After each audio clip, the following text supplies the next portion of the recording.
भाजपा प्रवक्ता ने कहा कि ये अंतिम नहीं है, मतलब अंतिम नहीं है। जैसे एनपीएस से यूपीएस हो गया, जैसे ओपीएस हो गया तो ओपीएस से यूपीएस हो गया तो यूपीएस से ओपीएस भी हो जाएगा। हम इनके बयान का स्वागत करते हैं।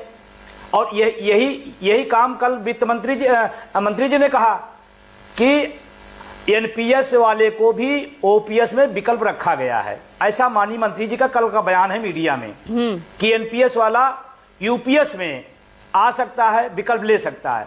मैं कहता हूं आप एक विकल्प आप दे दीजिए कि ओपीएस कौन लेना चाहता है, आप दे दीजिए विकल्प एक। अगर आपको लगता है कि शानदार योजना है, बेहतर योजना है, तो विकल्प दे दीजिए ओपीएस का। नहीं तो ओपीएस लागू होता है तो फिर तो सरकार पे आर्थिक बोझ बढ़ जाता है ना। क्या तो अभी कहा जा रहा है कि यूपीएस ओपीएस जैसा है, यूपीएस ओपीएस जैसा है, क्योंकि उसमें बता दिया कि बेसिक सैलरी का 50% है।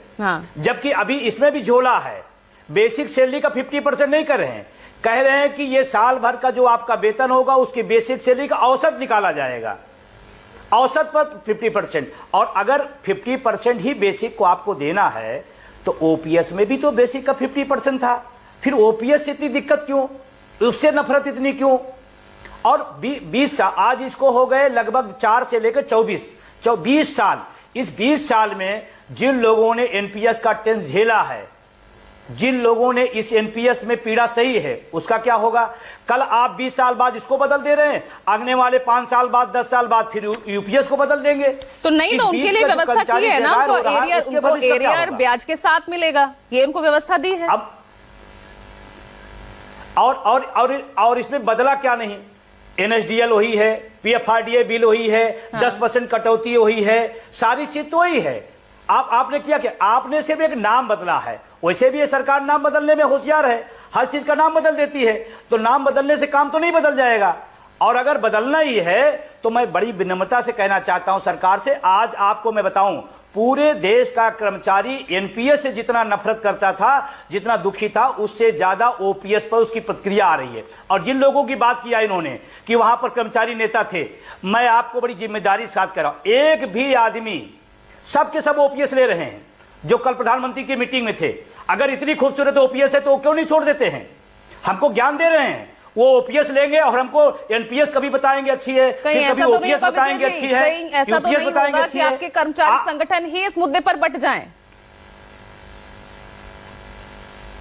नहीं, कर्मचारी संगठन बटेंगे, जो ओपीएस के अंदर हैं वो पहले भी छल किए, आज फिर छल कर रहे हैं। 2004 में इन्हीं लोगों की वजह से एनपीएस आई, आज इन्हीं लोगों की वजह से ओपीएस सरकार ला रही है। कर्मचारी इकट्ठा है, कर्मचारी तय कर रखा है, हमें चाहिए ओपीएस, हम उससे पीछे। और जो टेस्टिंग है, जो बेहतर है, जो सामाजिक सुरक्षा का पैमाना है, उससे आप भाग क्यों रहे हैं? अगर हमने 20 साल 25 साल 30 साल सेवाएं दी हैं तो सामाजिक सुरक्षा देने में आपको पीड़ा क्यों हो रही है? क्यों आप इधर से उधर खेल कर रहे हैं? 10%, 14%, 18%, और जो 18%, 18.5% देने की बात करी, इस देश के टैक्स पेयर का पैसा है, क्यों आप पैसा दे रहे हैं लोगों को? लेकिन जो आपके मंजीत सिंह पटेल है वो तो कह रहे हैं कि इससे बेटर तो एनपीएस है, वो तो ये कह रहे हैं इससे बेटर तो एनपीएस है।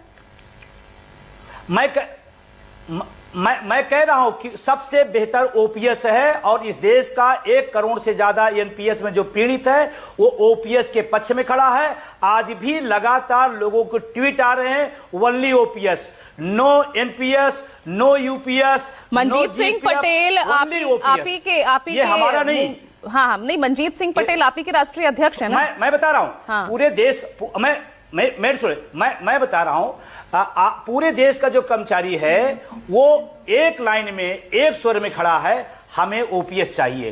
कम है दे दीजिए, पुरानी है दे दीजिए, हमें कोई दिक्कत, हमें ज्यादा क्यों देना चाहते हैं आप? हम जब तैयार है पुरानी लेने को, देश का कर्मचारी तैयार है, तो आपको दिक्कत क्या है? हमें कम वाली दे दीजिए, पुरानी वाली दे दीजिए। तो ठीक है ना, थोड़ा सरकार आगे बढ़ी ना, कम वाली दे दीजिए। आपके आंदोलन का, आपके विरोध का दबाव पड़ा तो सरकार आगे बढ़ी। ये बिल्कुल बिल्कुल बिल्कुल इस बात से मैं सहमत हूं। हाँ, इस बात से मैं सहमत हूं कि आंदोलन का असर पड़ा, लोकसभा चुनाव के परिणाम का असर पड़ा। और अभी हरियाणा महाराष्ट्र में जो चुनाव है, वहां की इंटरनल रिपोर्ट है कि पेंशन आंदोलन ने इस सरकार को नींद हराम की है। और ये हमारे आंदोलन की ताकत है, देश के जो नौजवान इकट्ठा है उनकी ताकत है।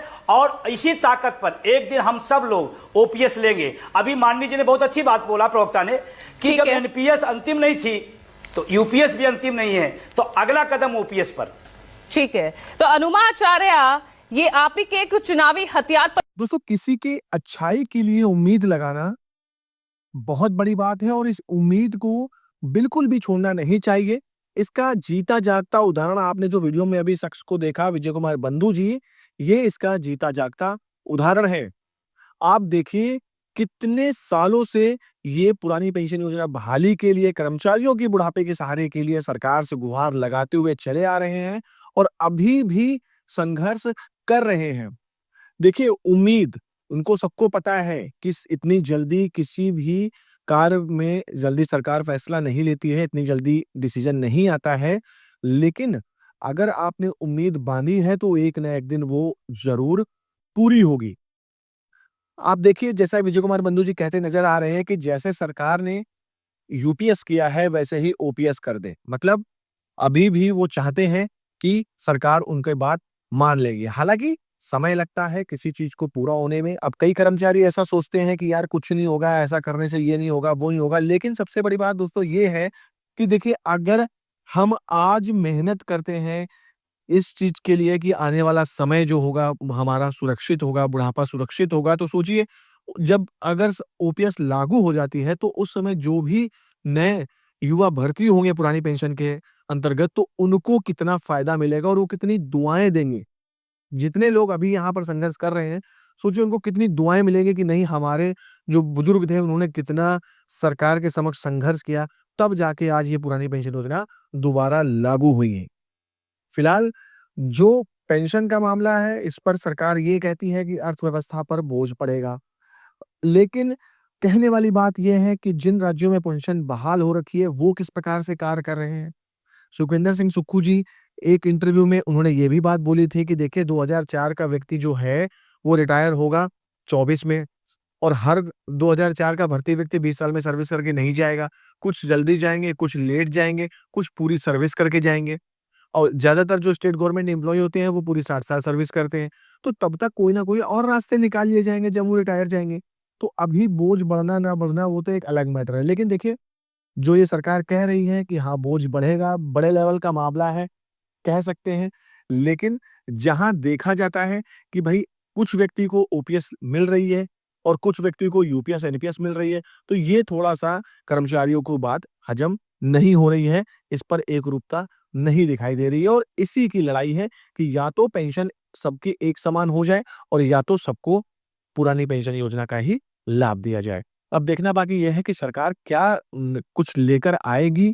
क्या सरकार जो भी ये पेंशन आंदोलन के जितने भी अध्यक्ष हैं, जितनी गुहार लगा रहे हैं, जितना संघर्ष कर रहे हैं, क्या सरकार को वो दिखेगा? देखना बाकी यही है। तो खबर यही थी दोस्तों, मेरे द्वारा दी गई जानकारी अच्छी लगी है तो प्लीज वीडियो को लाइक शेयर कमेंट जरूर करिए। मिलते हैं अगले वीडियो में, तब तक के लिए जय हिंद, जय भारत।